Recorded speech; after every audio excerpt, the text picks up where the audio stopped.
is Joshua Jones, and I am here today to talk to you about Cambodian coffee. Suicideទាំងអស់គ្នា ខ្ញុំឈ្មោះ Joshua Jones ខ្ញុំពិបាកហៅបន្តិចអញ្ចឹងអាចហៅខ្ញុំចូលក៏បានដែរប៉ុន្តែខ្ញុំមកថ្ងៃនេះសម្រាប់និយាយអំពីកាហ្វេខ្មែរ So there is a few questions that I'm sure that you have in mind. There are a few of them that I can answer. I have been here since '92. I am 26 years old, and no, I am not married. These are a few of those questions that people ask me every day. Every time I decide to hop on a motor dope or get in a tuk-tuk, they say, "Oh my goodness, you speak Khmer. What about this?" There are two more questions that people regularly ask me.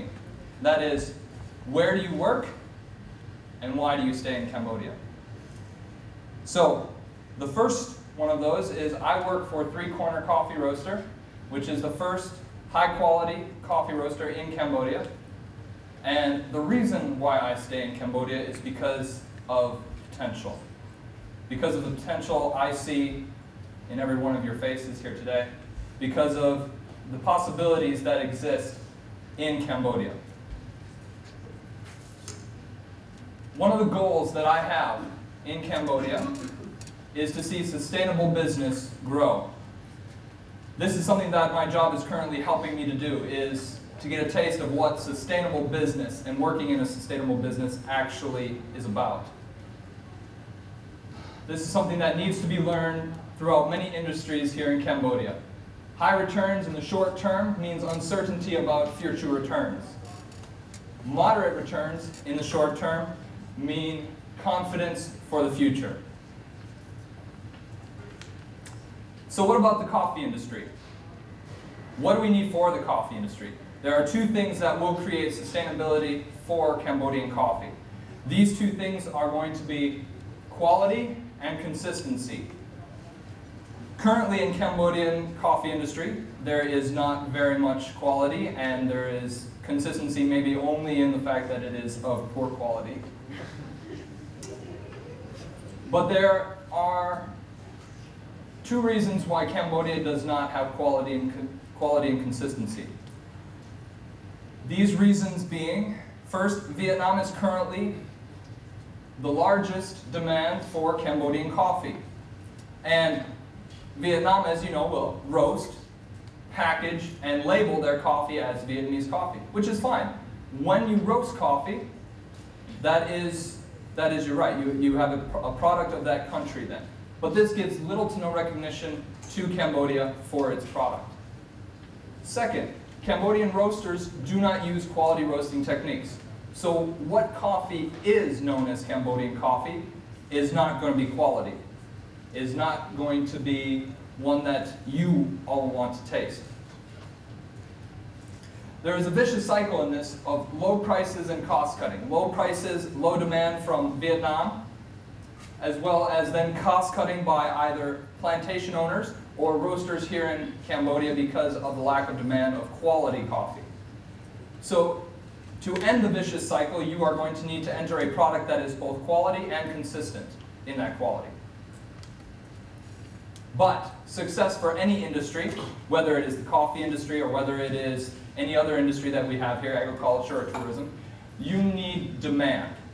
You need to have a demand for your product, you need to have a demand for your service, you need to have a demand for your business. Demand for coffee requires two particular things. First of all, this is a consumable product. This is something that you will have to drink. So you have to be able to taste it as well as enjoy it, kind of the same thing.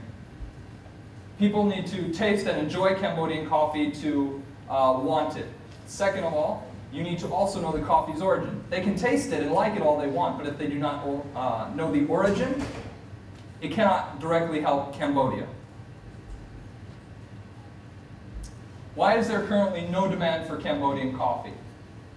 Again, I'm stressing the importance of nobody knows Cambodian coffee, and nobody that has tasted it actually really enjoys it. There's a few people that do.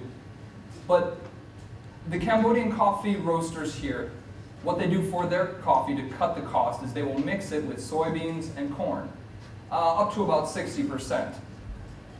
This is going to be very poor for the espresso machines, which is going to basically clog them up. The second thing that they do is they will include butter or animal fat over their beans after roasting. Now, you might ask, well, why is that? That is not just a local thing.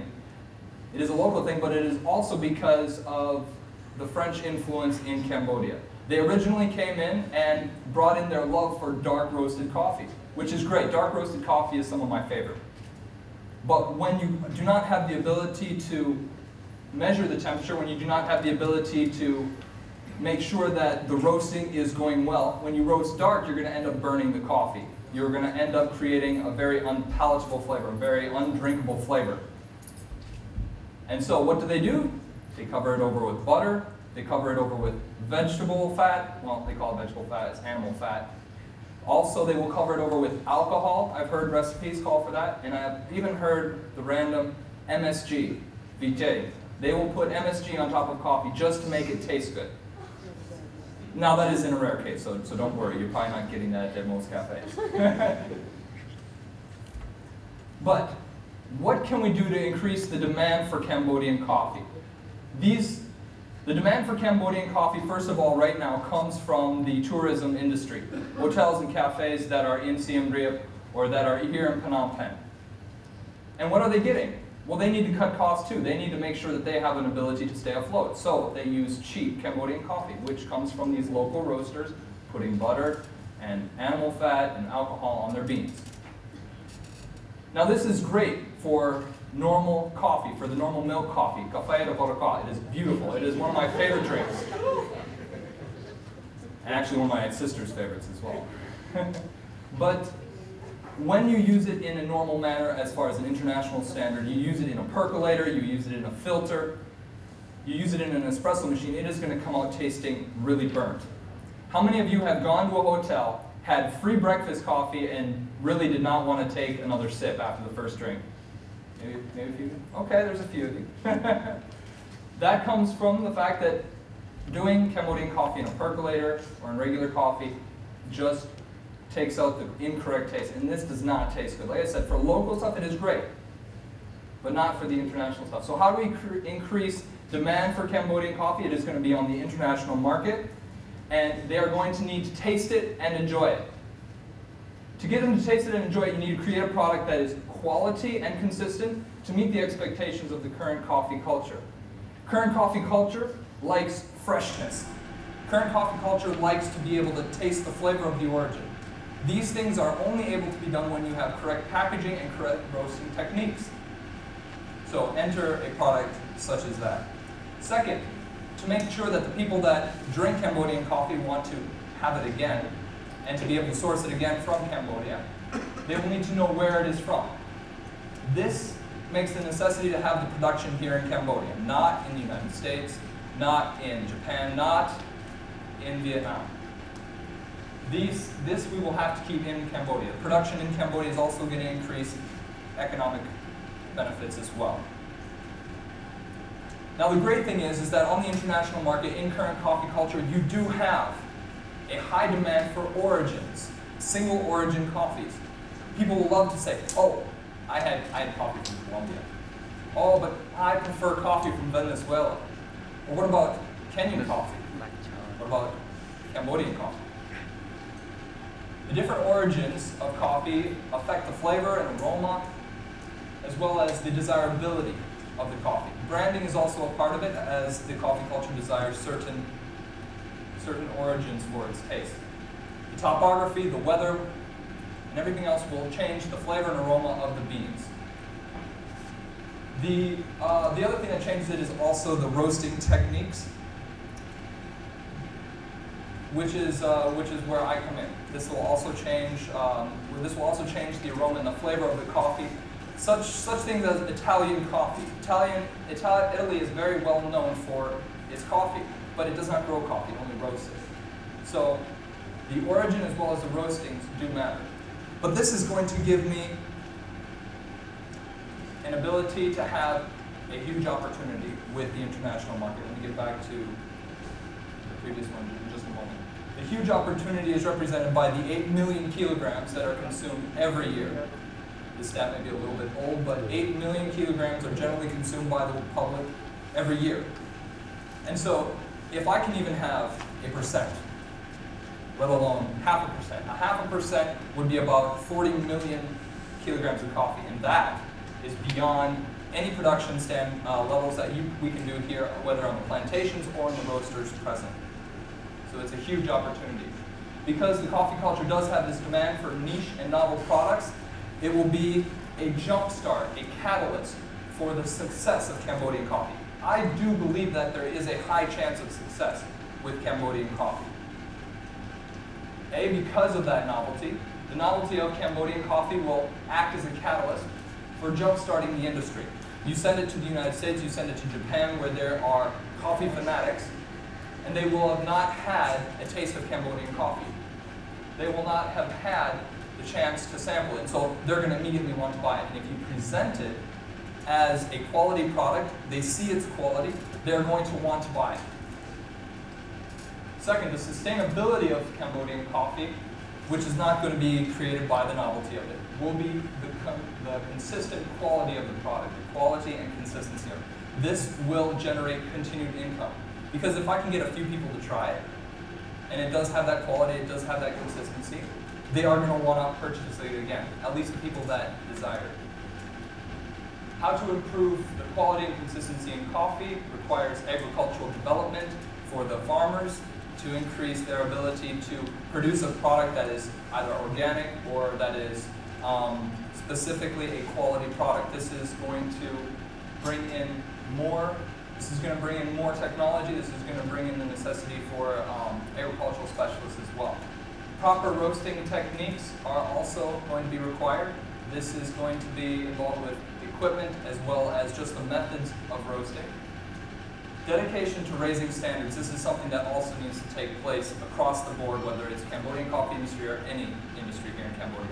We need to continue to have a dedication to raise the standards, because that is what is going to give us truly sustainable business in Cambodia.